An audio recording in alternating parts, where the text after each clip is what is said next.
Assalamualaikum warahmatullahi wabarakatuh. Baiklah, pada kesempatan kali ini di pelajaran Bisnis Data, pada kesempatan kali ini kita akan praktek melakukan beberapa hal operasi penggunaan MySQL atau lebih tepatnya MariaDB karena kita menggunakan SAM. Kita akan yang pertama membuat user baru, kemudian yang kedua membuat user baru dengan dilindungi password, mengubah nama user, menghapus user, serta memberikan hak akses level kepada user, lalu memberikan hak selevel database. Nah, baiklah, untuk yang pertama langsung saja kita buka SAM-nya, kita jalankan SAM-nya, SAM control, kemudian kita start, ini sudah jalan. Lalu kita menggunakan shell ya, menggunakan cmd. Ya, ya. Kita perbesar. Untuk yang pertama kita login dulu ke MySQL dengan user root ya. MySQL menu root. Oke, kita sudah masuk, kita cek database-nya, show databases.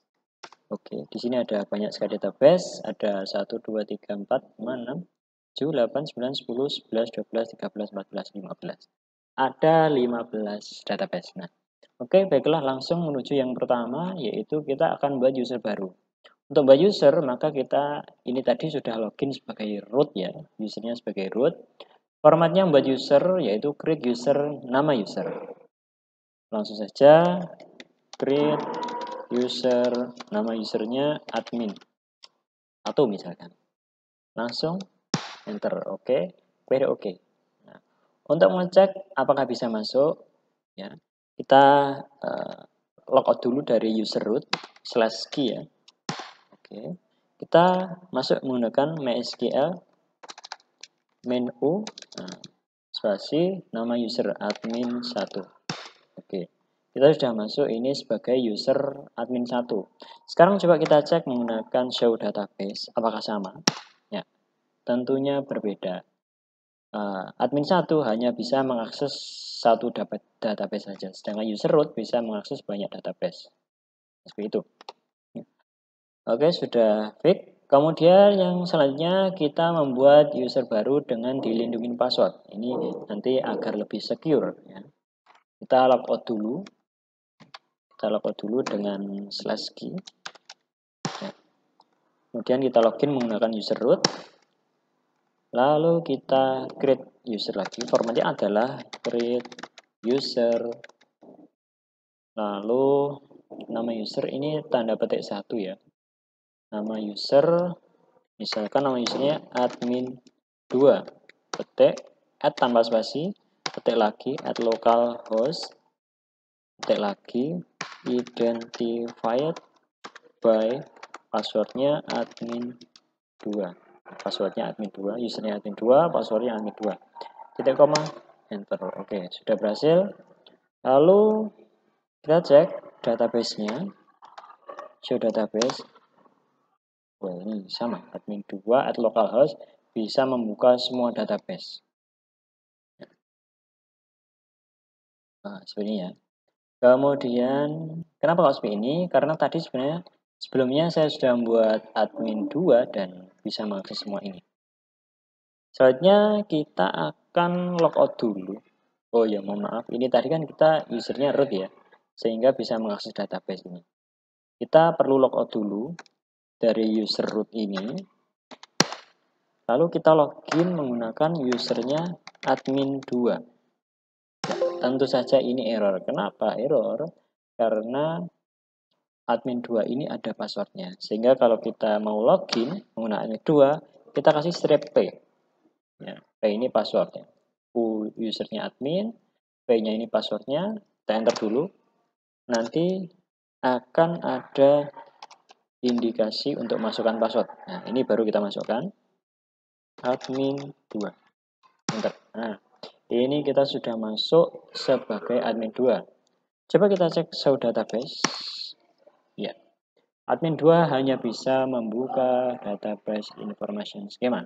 Jadi database information schema itu bisa diakses oleh semua database kecuali nanti user root memberikan beberapa akses ke bagian user itu bisa. Nah, oke, nomor 2 sudah fix. Kemudian nomor 3, mengubah nama user. Nah, oke. Misalkan kita logout dulu ya dari user admin 2. Ini kan kita ini tadi masuk ke admin 2 ini ya. Ini tadi. Kita logout dulu, Ctrl/K. Kita login lagi sebagai user root.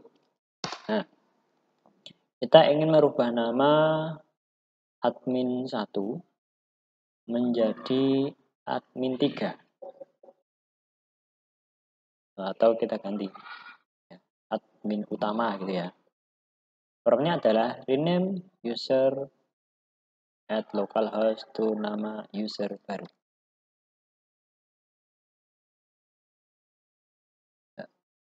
Rename user, oke. Rename user, nama usernya at localhost user. Rename user admin 1 at localhost to. Nah, ini nama barunya apa? Nama user baru. Nama user barunya saya ganti jadi admin 3 gitu aja biar gampang. Di admin 1 saya rubah jadi admin 3. Oh, salah. Coba kita mungkin harus kita kasih ini ya, petik 1.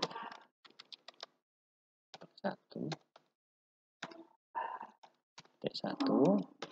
Petik 1. Oh, enggak. Ini tadi karena admin 1 tidak ada localhost-nya, langsung admin 1 gitu aja. Nah, enter lah, benar.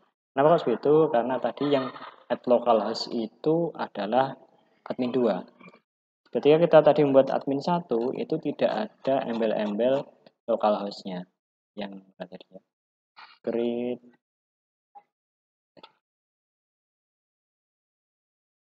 Ya, ini.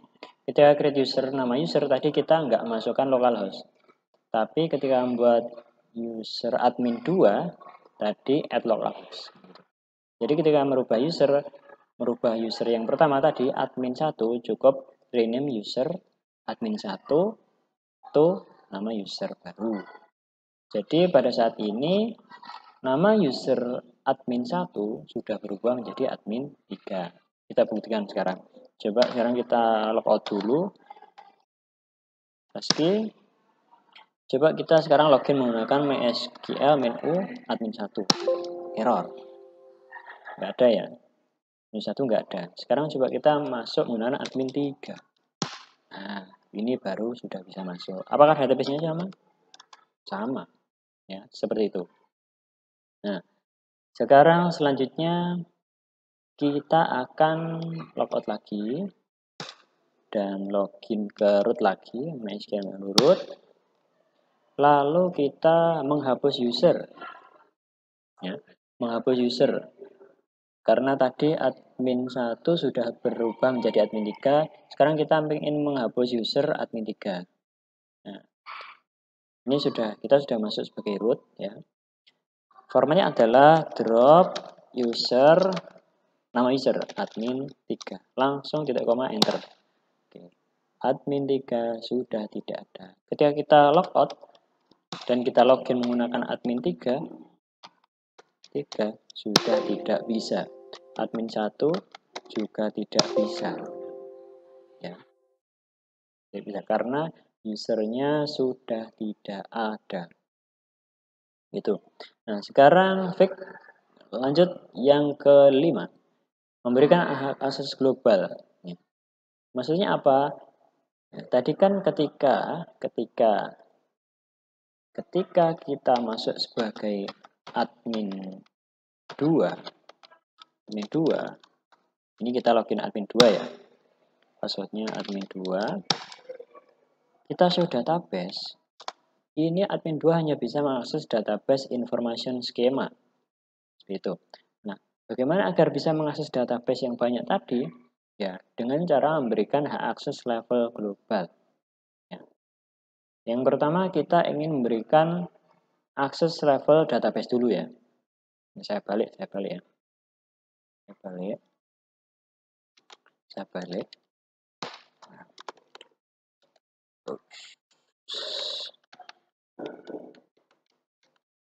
Yang pertama kita memberikan akses level database dulu. Yang kelima, yang keenam. Kita ingin berikan akses si admin berapa ini tadi? Kita memberikan akses admin 2 biar bisa mengakses database. Contohnya ini tadi kan ada database namanya pegawai. Nah, seperti itu. Kita ingin memberikan akses kepada user admin 2 agar di sini bisa mengakses pegawai. Formatnya adalah tinggal grant select on nama database, ini nama user at localhost. Ya. Yang harus kita lakukan adalah, karena ini tadi login ke admin 2, sekarang kita logout dulu dan masuk ke root. Nah, tinggal masukkan perintahnya grant select on nama database, select on nama database-nya pegawai, titik bintang. Maksudnya apa titik bintang ini? Maksudnya titik bintang ini adalah kita memberikan akses database pegawai, titik bintang. Bintang ini nanti adalah agar bisa mengakses semua tabel yang ada di dalam database pegawai. Seperti itu. Bintang, lalu to nama user at localhost. Ya. To nama usernya tadi admin 2 at localhost.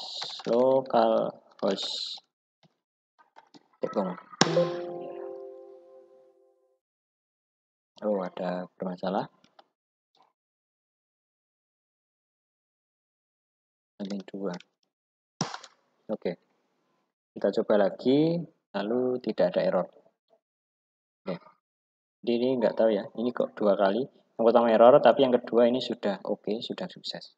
Nah, sekarang kita logout dulu dan masuk ke admin 2. Admin 2 strip P. Passwordnya admin 2. Kemudian kita coba show database. Nah, pada kesempatan kali ini si admin 2 sudah bisa mengakses pegawai. Coba use pegawai. Nah, show tables. Nah, seperti ya. Ini tadi si user admin 2 bisa mengakses 2 database. Sekarang selanjutnya yang keenam, bagaimana caranya agar si user admin 2 ini bisa mengakses seluruh database sebagaimana si user root. Caranya adalah kita logout dulu, masuk ke user root, formatnya tinggal mengetikkan grant select on, hampir sama, hanya saja kita mengganti database-nya tadi dengan tanda ini. Jadi grant select on, saya ketik manual saja, grant select on ini bintang, titik bintang. Bintang yang pertama ini adalah menandakan database. Kalau bintang itu berarti semua database. Titik bintang. Yang kedua ini adalah menandakan seluruh tabel. Jadi kita ingin berikan akses seluruh database dan seluruh tabel yang ada di dalamnya. Ya. Kemudian to nama user at localhost. To nama usernya tadi admin 2 t at t localhost. T. Enter. Nah, oke, sip. Very oke. Sekarang kita cek dulu database-nya di user root ini. Show databases, kita cek ulang.